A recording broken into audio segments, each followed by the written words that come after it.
शिंगणापूर जिल्हा परिषद आणि पंचायत समिती मतदारसंघात मोठ्या राजकीय घडामोडी होत असून राष्ट्रवादी अजित पवार गटाचे जिल्हा उपाध्यक्ष मधुकर जांभळे यांनी शिवसेनेला पाठिंबा दिल्यामुळे निवडणुकीचे चित्र स्पष्ट होऊ लागले आहे।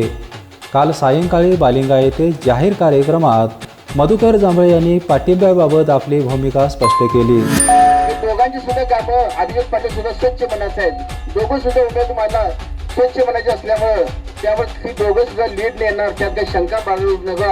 आम्ही ग्रामस्थांच्या वतीनं मधुकर जांभळे यांचा पाठिंबा जाहीर करतो असं मी तुम्हाला आश्वासन देतो। आणि दोन्ही सीटा आपण निवडून द्यावं आणि धनुष्यबाणाला शिक्का मारावा हेच मी कळकळीची विनंती करतो। आमदार चंद्रदीप नरके यांनी जांभळे यांच्या पाठिंब्यामुळे विजय आणखीनच गडद होणार असल्याचे सांगितले।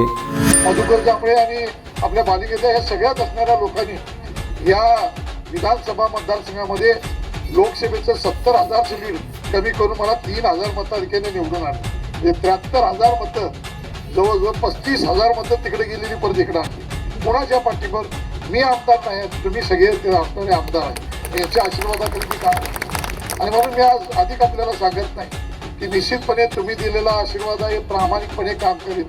मी दिलेले जे शब्द आहेत ते प्रामाणिकपणे पाळेन। आज या सगळ्यांच्या लोकांच्यामुळं या ठिकाणी आपल्याला संधी मिळते। आज राजू दिवसे होतकरू आहेत, प्रामाणिकपणे काम करतात, चांगली शिक्षण संस्था उभा केले, त्यांच्या सौभाग्यवती या ठिकाणी प्रियांकाताई दिवसे उभा आहेत। आज भाषण करताना तुम्हाला लक्षात असेल जिल्हा परिषदमध्ये या आमच्या भगिनी गेल्यानंतर आपलं काम कुठेही कमी पडणार नाही। या पाठिंब्यामुळे शिवसेनेचे उमेदवार प्रियांका दिवसे आणि अभिजित पाटील यांच्या मताधिक्यात वाढ होणार आहे। आणखीन 2 दिवसात मतदारसंघात मोठ्या नाट्यमय घडामोडी घडण्याची शक्यता आहे।